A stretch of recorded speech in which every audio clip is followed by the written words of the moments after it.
ವೀರೇಂದ್ರ ಪಪ್ಪಿ ಅವರ ಮನೆಯಲ್ಲಿ ಕೋಟಿ ಕೋಟಿ ಹಣ ಪತ್ತೆಯಾಗಿದೆ. ಇದೀಗ ಇಡಿ ಅಧಿಕಾರಿಗಳು ತನಿಖೆಯನ್ನ ಮುಂದುವರಿಸ್ತಾ ಇದ್ದಾರೆ. ಎಲ್ಲಿಂದ ಬಂತು ಇಷ್ಟೊಂದು ಹಣ, ಯಾವ ರೀತಿಯಾಗಿ ಹಗರಣಗಳಾಗಿದೆ? ಚಿತ್ರದುರ್ಗ ಶಾಸಕ ಕೆಸಿ ವೀರೇಂದ್ರ ಪಪ್ಪಿ ಮನೆಯಲ್ಲಿ ಚಿನ್ನದ ಕೋಟೆಯೇ ಸಿಕ್ಕಿದೆ.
ವೀರೇಂದ್ರ ಪಪ್ಪಿ ಮನೆಯಲ್ಲಿ ಕೋಟಿ ಕೋಟಿ ಹಣ ಪತ್ತೆಯಾಗಿದೆ. ವೀರೇಂದ್ರ ಮನೆಯಲ್ಲಿ ಸಿಕ್ಕಿದೆ ಕಂತೆ ನೋಟು. ಕಂತೆ ಗರಿ ನೋಟನ್ನ ಕಂಡು ಇಡಿ ಅಧಿಕಾರಿಗಳೇ ಶಾಕ್ ಆಗ್ಬಿಟ್ಟಿದ್ದಾರೆ. ಇಡಿ ದಾಳಿ ವೇಳೆ ಒಂದಲ್ಲ ಎರಡಲ್ಲ ಬರೋಬ್ಬರಿ 12 ಕೋಟಿ ನಗದು ಪತ್ತೆಯಾಗಿದೆ. 12 ಕೋಟಿ ನಗದು, 6 ಕೋಟಿ ಮೌಲ್ಯದ ಚಿನ್ನಾಭರಣ ಪತ್ತೆಯಾಗಿದೆ. ಇದು ಕರ್ನಾಟಕದಲ್ಲೇ ಶಾಸಕರ ಮೇಲೆ ನಡೆದಂತಹ ಅತಿ ದೊಡ್ಡ ರೇಡ್. ಚಿತ್ರದುರ್ಗ, ಬೆಂಗಳೂರು ಸೇರಿ 18 ಕಡೆ ಇಡಿ ದಾಳಿ ಮಾಡಿತ್ತು. ಅಕ್ರಮ ಬೆಟ್ಟಿಂಗ್ ಆಪ್ಗಳ ಮೂಲಕ ಅಕ್ರಮ ಹಣ ವರ್ಗಾವಣೆ ಆಗಿತ್ತು. ನಿಷೇಧಿತ ಬೆಟ್ಟಿಂಗ್ ಆಪ್ಗಳ ಮೂಲಕ ಹಣವನ್ನ ಗಳಿಸಿದಂತಹ ಆರೋಪ. 10ಕ್ಕೂ ಹೆಚ್ಚು ನಿಷೇಧಿತ ಆಪ್ಗಳ ಮೂಲಕ ಹಣ ವರ್ಗಾವಣೆ ಮಾಡಲಾಗ್ತಾ ಇತ್ತು. ಈ ಆರೋಪದಾಡಿ ವೀರೇಂದ್ರ ಪಪ್ಪಿ ಮತ್ತು ಸಂಬಂಧಿಕರ ಮನೆ ಮೇಲೆ ದಾಳಿಯನ್ನ ಮಾಡಲಾಗಿದೆ. ಚಿತ್ರದುರ್ಗದ ಕೈ ಶಾಸಕ ಪಪ್ಪಿಗೆ ಇಡಿ ಅಧಿಕಾರಿಗಳು ಶಾಕ್ ಅನ್ನ ಕೊಟ್ಟಿದ್ದಾರೆ. ಅಕ್ರಮವಾಗಿ ಆನ್ಲೈನ್ ಆಫ್ಲೈನ್ ಬೆಟ್ಟಿಂಗ್ ಆರೋಪ. ವೀರೇಂದ್ರ ಪಪ್ಪಿಗೆ ಸೇರಿದಂತಹ ಒಟ್ಟು 18 ಕಡೆ ಏಕಕಾಲಕ್ಕೆ ಶೋಧವನ್ನ ಕೂಡ ಮಾಡಲಾಗಿದೆ. ಮತ್ತೆ ಕುಸುಮ ಹನುಮಂತರಾಯಪ್ಪ ಸೋದರ ಮೇಲೂ ಕೂಡ ದಾಳಿಯಾಗಿದೆ.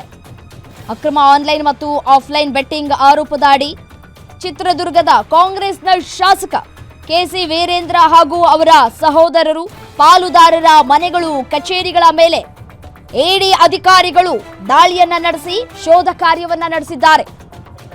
ಈ ಸಂದರ್ಭದಲ್ಲಿ ಕೋಟಿ ಕೋಟಿ ಹಣ ಪತ್ತೆಯಾಗಿದೆ. ಆ ಹಣವನ್ನ ನೋಡಿ ಅಧಿಕಾರಿಗಳೇ ಶಾಕಿಗೆ ಒಳಗಾಗಿದ್ದಾರೆ. ನೋಡಿ, ದೃಶ್ಯದಲ್ಲೂ ಕೂಡ ಗಮನಿಸಬಹುದಾಗಿರುವಂತ ಯಾವ ರೀತಿಯಾಗಿ ಎಷ್ಟರ ಮಟ್ಟಿಗೆ ಹಣ ಇದೆ ಅಂತ ಹೇಳಿ. ಹಾರ್ಡ್ಲಿ ಒಂದು 3 ಲಕ್ಷ ಕ್ಯಾಶ್ ಅನ್ನ ಮನೇಲಿ ಇಟ್ಕೊಳ್ಬಹುದು ಅನ್ನೋದು ರೂಲ್ಸ್ ಇದೆ. ಅದರ ಮೇಲೆ ನಾವು ಹಣವನ್ನ ಮನೇಲಿ ಇಟ್ಕೊಂಡಿದೀವಿ ಅಂತಂದ್ರೆ ಡಾಕ್ಯುಮೆಂಟ್ಸ್ ಕೊಡಬೇಕು. ಯಾಕೆ ಇಟ್ಕೊಂಡಿದೀವಿ ಮನೆಯಲ್ಲಿ ಅಂತ ಹೇಳಿ. ಇಡೀ ರೇಡ್ ಆದಂತಹ ಸಂದರ್ಭದಲ್ಲಿ ಅಥವಾ ಯಾವುದೇ ರೇಡ್ ಆದಂತಹ ಸಂದರ್ಭದಲ್ಲಿ ಎಲ್ಲದಕ್ಕೂ ಕೂಡ ಡಾಕ್ಯುಮೆಂಟ್ಸ್ ಅನ್ನ ನೀಡಬೇಕಾಗುತ್ತೆ. ಎಷ್ಟು ಚಿನ್ನವನ್ನ ಇಟ್ಕೊಂಡಿದೀವಿ ಅನ್ನೋದಕ್ಕೂ ಕೂಡ ಅದಕ್ಕೂ ಕೂಡ ಡಾಕ್ಯುಮೆಂಟ್ಸ್ ಅನ್ನ ಕೇಳ್ತಾರೆ. ಇಷ್ಟು ಚಿನ್ನ ಎಲ್ಲಿಂದ ಬಂತು ಅಂತ ಕೂಡ ಡಾಕ್ಯುಮೆಂಟ್ಸ್ ಕೇಳ್ತಾರೆ. ಎಲ್ಲದಕ್ಕೂ ಕೂಡ ನಾವು ಡಾಕ್ಯುಮೆಂಟ್ಸ್ ಅನ್ನ ನೀಡಬೇಕಾಗುತ್ತೆ. ಇಡಿ ಅಧಿಕಾರಿಗಳ ದಾಳಿ ಸಂದರ್ಭದಲ್ಲಿ ಕೆಸಿ ವೀರೇಂದ್ರ ಚಿತ್ರದುರ್ಗ ಅವರ ಮನೆಯಲ್ಲಿ ಇರಲಿಲ್ಲ. ಆ ಸಂದರ್ಭದಲ್ಲಿ ಅವರು ಕೆಲಸದ ನಿಮಿತ್ತ ಸಿಕ್ಕಿಂಗೆ ತೆರಳಿರೋದ್ರ ಬಗ್ಗೆ ಮಾಹಿತಿಯನ್ನ ಕೂಡ ಅಧಿಕಾರಿಗಳು ಸಂಗ್ರಹಿಸಿದ್ರು. ಅಲ್ಲಿಯೇ ವೀರೇಂದ್ರರನ್ನ ವಶಕ್ಕೆ ಪಡೆದುಕೊಂಡು ವಿಚಾರಣೆಗೆ ಒಳಪಡಿಸಲಾಗಿದೆ. ಚಿತ್ರದುರ್ಗ ಜಿಲ್ಲೆ ಮತ್ತೆ ಈ ಹುಬ್ಬಳ್ಳಿ, ಬೆಂಗಳೂರು, ಜೋಧ್ಪುರ, ಮುಂಬೈ, ಗೋವಾದ 8 ಕಡೆ ಸೇರಿ ವೀರೇಂದ್ರಗೆ ಸೇರಿದಂತಹ ರಾಜ್ಯ ಹಾಗೂ ಹೊರ ರಾಜ್ಯಗಳ ಒಟ್ಟು 18ಕ್ಕೂ ಹೆಚ್ಚು ಸ್ಥಳಗಳಲ್ಲಿ ಏಕಕಾಲಕ್ಕೆ ದಾಳಿಯನ್ನು ನಡೆಸಿದ್ದಾರೆ ಇಡಿ ಅಧಿಕಾರಿಗಳು. ತೀವ್ರ ಶೋಧವನ್ನ ನಡೆಸಿದ್ದಾರೆ. ವೀರೇಂದ್ರ ಅವರಿಗೆ ಸೇರಿದಂತಹ ಗೋವಾದ ಪಪ್ಪೀಸ್ ಕ್ಯಾಸಿನೋ ಗೋಲ್ಡ್ ಮತ್ತೆ ocean rivers casino, puppies casino, fried, ocean 7 casino, big daddy ಕ್ಯಾಸಿನೋಗಳ ಮೇಲೂ ಕೂಡ ದಾಳಿಯನ್ನ ನಡೆಸಿ ಶೋಧ ಕಾರ್ಯವನ್ನ ನಡೆಸಿದ್ದಾರೆ. ಅಕ್ರಮ ಆನ್ಲೈನ್ ಮತ್ತು ಆಫ್ಲೈನ್ ಬೆಟ್ಟಿಂಗ್ ಆರೋಪ ಪ್ರಕರಣಕ್ಕೆ ಸಂಬಂಧಪಟ್ಟಂತೆ ಇಡಿ ಅಧಿಕಾರಿಗಳು ವೀರೇಂದ್ರ ಮತ್ತೆ ಆತನ ಸಹೋದರರು ಹಾಗೂ ಪಾಲುದಾರರ ಮನೆಗಳ ಮೇಲೆ ಈ ದಾಳಿಯನ್ನ ನಡೆಸಿದ್ದಾರೆ. Virendra king 567 puppies not Shri, Ratna gaming, ಇಷ್ಟೆಲ್ಲ ಹೆಸರಿನಲ್ಲಿ ಆನ್ಲೈನ್ ಬೆಟ್ಟಿಂಗ್ ತಾಣಗಳನ್ನು ಅವರು ನಡೆಸ್ತಾ ಇರೋದು ಇಡಿ ಅಧಿಕಾರಿಗಳ ಶೋಧದ ಸಂದರ್ಭದಲ್ಲಿ ಗೊತ್ತಾಗಿರುವಂತಹ ವಿಚಾರ. ಇಷ್ಟೆಲ್ಲ ವಿಚಾರಗಳು ಕೂಡ ಬಯಲಾಗಿದೆ. ಈಗ ಆರೋಪಿ ವೀರೇಂದ್ರ ಅವರ ಕಾಲ್ ಸೆಂಟರ್ ಸೇವೆಗಳು ಮತ್ತು ಗೇಮಿಂಗ್ ವ್ಯವಹಾರಕ್ಕೆ ಸಂಬಂಧಪಟ್ಟಂತೆ ಅವರ ಸಹೋದರ ಕೆಸಿ ತಿಪ್ಪೇಸ್ವಾಮಿ ದುಬೈನಲ್ಲಿ ಡೈಮಂಡ್ ಸಾಫ್ಟ್ ಟೆಕ್ ಅನ್ನ ಕೂಡ ಇಟ್ಕೊಂಡಿದ್ದಾರೆ. TRS ಟೆಕ್ನಾಲಜೀಸ್ ಮತ್ತೆ ಪ್ರೈಮ್ 9 ಟೆಕ್ನಾಲಜೀಸ್ ಎಂಬ 3 ಕಂಪನಿಗಳನ್ನ ಕೂಡ ನಿರ್ವಹಿಸ್ತಾ ಇರೋದು ತನಿಖೆ ಸಂದರ್ಭದಲ್ಲಿ ಬೆಳಕಿಗೆ ಬಂದಿದೆ. ಸೊ ಹಾಗಾಗಿ ಇಡಿ ತನಿಖೆಯನ್ನ ಮುಂದುವರಿಸಿದೆ. ಒಂದೊಂದೇ ವಿಚಾರಗಳು ಕೂಡ ಇದೀಗ ಬಯಲಿಗೆ ಬರ್ತಾ ಇದೆ. ಕೋಟ್ಯಾಂತರ ರೂಪಾಯಿ ಹಣ, 12 ಕೋಟಿ ನಗದು ಪತ್ತೆ ಅಂತಂದ್ರೆ ಗರಿ ನೋಟನ್ನ ವಶಕ್ಕೆ ಪಡೆದುಕೊಂಡಿದ್ದಾರೆ. 18 ಕೋಟಿ ಸಂಪತ್ತನ್ನ ಸೀಸ್ ಮಾಡಿದ್ದಾರೆ ಇಡಿ ಅಧಿಕಾರಿಗಳು. ಎಲ್ಲದಕ್ಕೂ ಡಾಕ್ಯುಮೆಂಟ್ಸ್ ಅನ್ನ ಕೊಡಬೇಕು.